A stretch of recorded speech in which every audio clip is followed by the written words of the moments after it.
নমস্কার, কেমন আছেন সবাই?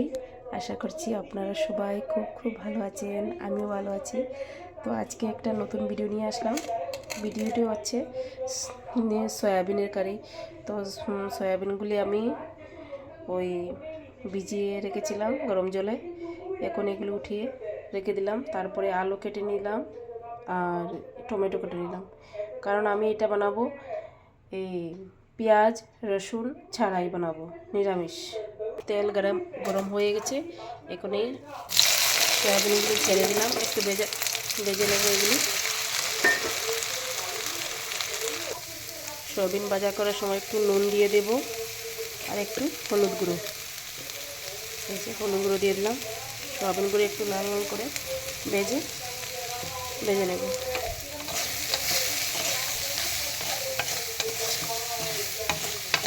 সম্পূর্ণ পেঁয়াজ রসুন আদা দিই না আমি, বাচ্চা খেতে এত ভালো পায় না, তাই আদাও দিই না।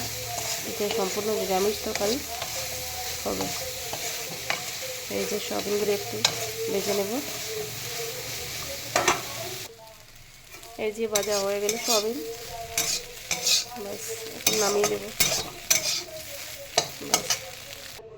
দিয়ে দিলাম তেল, ফোড়নে দিয়ে দেবো 5 ফোড়ন আর শুকনো লঙ্কা, বাস।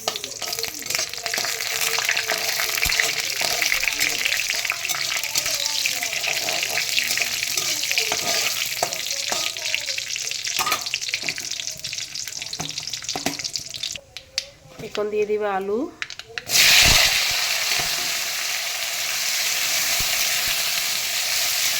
আলুটা আমি আগে ভাজা করে রাখা হয়নি, আমি একসঙ্গে দিয়ে দিলাম। তারপরে যা মশলা, নুন হলুদ, এই যে নুন হলুদ জিরে গুঁড়ো ধনে গুঁড়ো সব কিছু জলের সঙ্গে মিশিয়ে আমি দিয়ে দিলাম পেস্ট বানিয়ে। এগুলো দিয়ে দিলাম।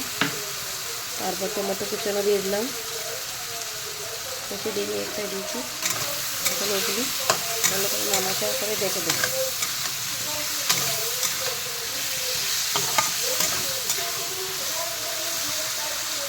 দেখো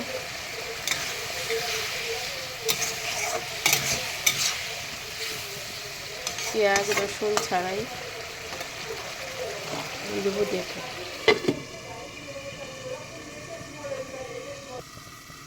দেখে উঠে এরকম হয়েছে, হয়ে আসছে। এখানে সয়াবিনগুলি দিয়ে দেবো। এনে পরিমাণ মতো জল দিয়ে তারপরে এগুলো সয়াবিনের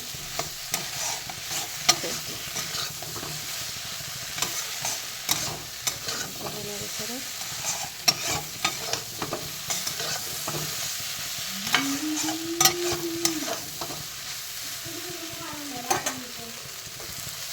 দিয়ে দেবো জল।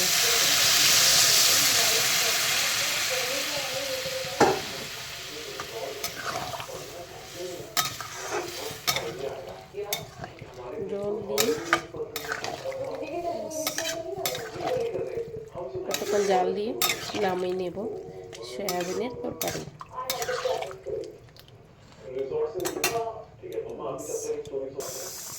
সয়াবিনের তরকারি হয়ে গেছে। এখন ধনে গুঁড়ো দিয়ে দিলাম, গরম মশলা, ধনে গুঁড়ো গরম মশলা দিয়ে দিলাম। আর এখন দিয়ে দেবো এই যে লাস্ট